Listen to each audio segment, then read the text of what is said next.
The intended audience for this video is both people who watch YouTube and people who make YouTube videos.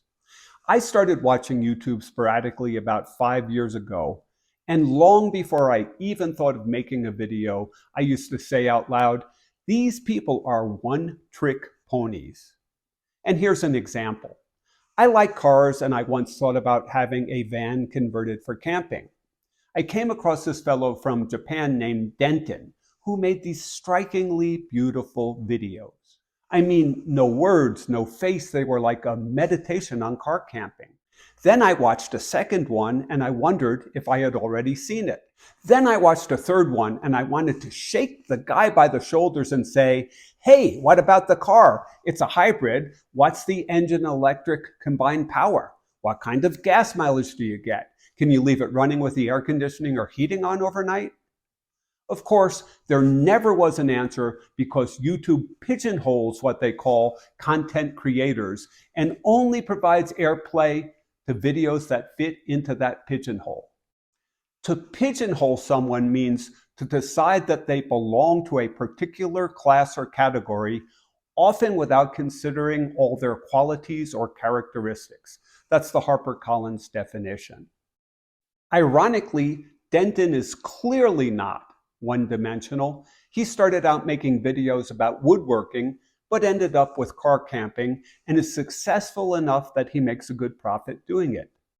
And because I don't need to make a living doing this, here's the information about Denton's car. It's a Suzuki Spacia. It's available turbocharged and with four-wheel drive, and it gets 68 miles per gallon. I can do what he cannot do because this is not my source of revenue. And to digress more and indulge in my interest in music and pop culture, which don't fit into the YouTube pigeonhole, One Trick Pony was the title of a 1980 movie with Paul Simon and also the title of a song from that movie that seems particularly appropriate to include here. He's a one-trick pony. One trick is all that horse can do. He does one trick only. It's the principal source of his revenue. When I started making videos, I imagined my audience would be 20-year-olds, and I would share some of the information I'd accumulated along the way in my life. I mean, so many of the successful YouTube videos seem to feature cute young boys or girls, and I have nothing to offer in that department, but I do have experience. I started making videos in about 7 categories: DIY and home remodeling, consumerism and money-saving strategies, entomology or words and their meanings, life experience, cars,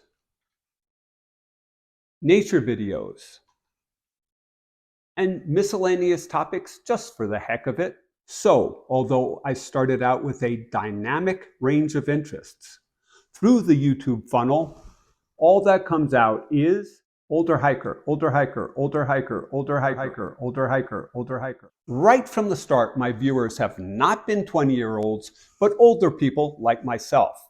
Maybe it's because of my style of delivery. I don't fill the screen with my face or bob and weave and pop up words and sounds every 5 seconds like some people insist is necessary to get viewers on YouTube. Or maybe young people simply don't want to listen to people who look like their grandparents. But for whatever reason, since day one, my audience has been older people. That was the start of the pigeonhole. My initial success was with a few DIY videos, but sticking in that pigeonhole did not appeal to me. So I happened upon another of my interests, hiking, and I made the Tips for Older Hikers video. Now, I'm a lot more willing to be the older hiker guy than the DIY guy, but in all honesty, I probably enjoy and spend more time on cars than I do on hiking. But there's no room for that on YouTube. I recognize the pigeonhole, and I've tried to at least expand it from hiking to aging and Grand Canyon, but with limited success. Here's a screenshot showing that all of my views come from hiking and hiking only. No wonder videos about Costco fail. Now, you might point out that in my first Senior on YouTube video, I said I have no intent of making money on this channel, and that remains true. But on further thought, I undertook making these videos for 3 reasons. 1, to have fun, 2, to learn a new skill, and 3, to share things I've learned. But in short, YouTube provides virtually all video viewers. At first, I imagined that search terms would bring in people, but that's not so. YouTube steers almost 100% of the viewers who make it to a video. So I could post videos about consumerism or word meanings that no one watches because YouTube will not put those thumbnails before viewers. And I have. For example, I thought my video about whether Costco is worth it was not bad, but it's failed to get views.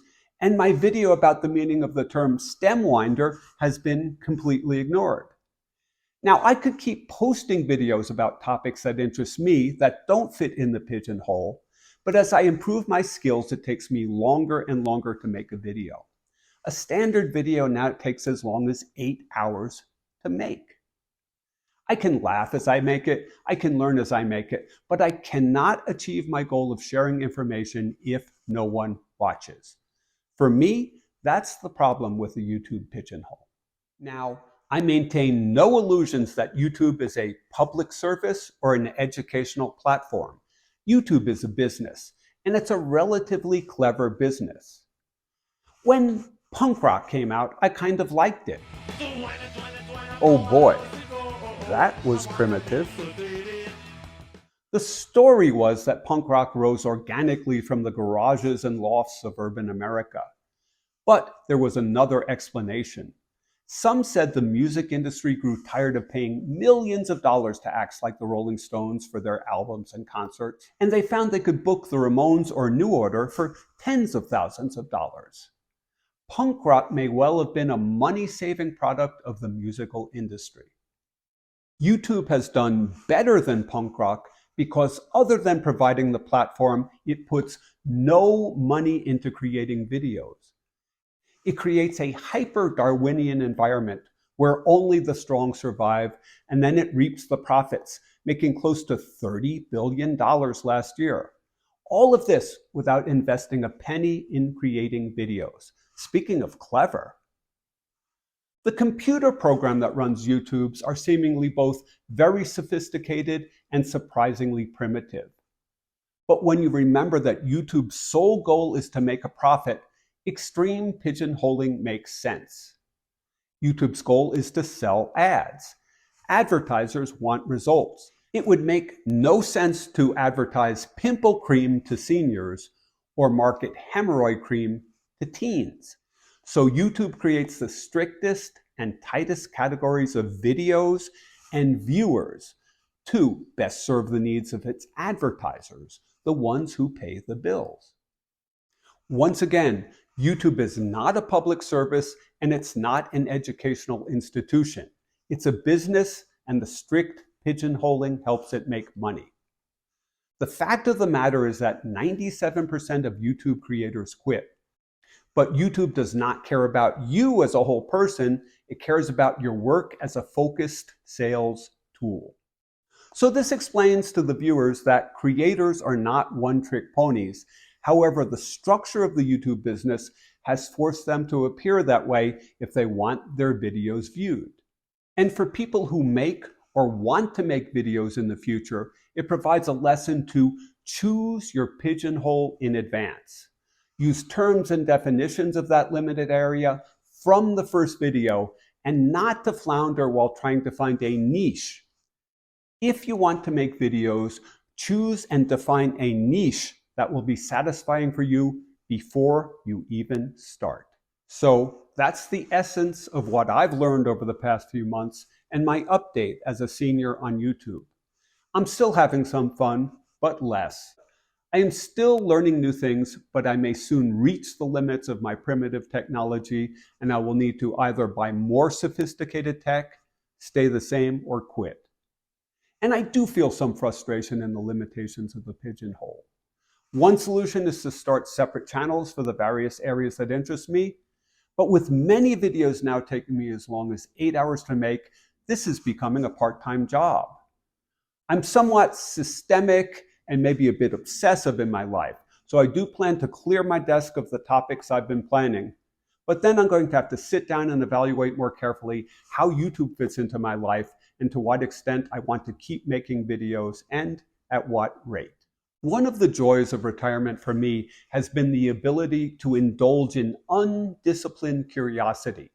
I can sit down at the computer and start by looking at the Suzuki Spacia, then look at the newest hybrid technology, search for that crowded Shinjuku crosswalk in Japan, and then move on to the condition of the interstates in the US. But to make YouTube videos requires some discipline. I have a video about the history of Maswick Lodge at Grand Canyon that's been sitting for 6 weeks on my desk because I cannot get the depth of research on the history of the property to satisfy myself without getting into some newspaper archives, and those are not readily available on the internet. But needing to focus is getting a bit like work, and I'm retired. I don't want to work. So in conclusion, the update to my being a senior on YouTube is that because of the YouTube pigeonhole, my future on YouTube is uncertain. So once again, thank you for joining me on this journey, and thank you for watching.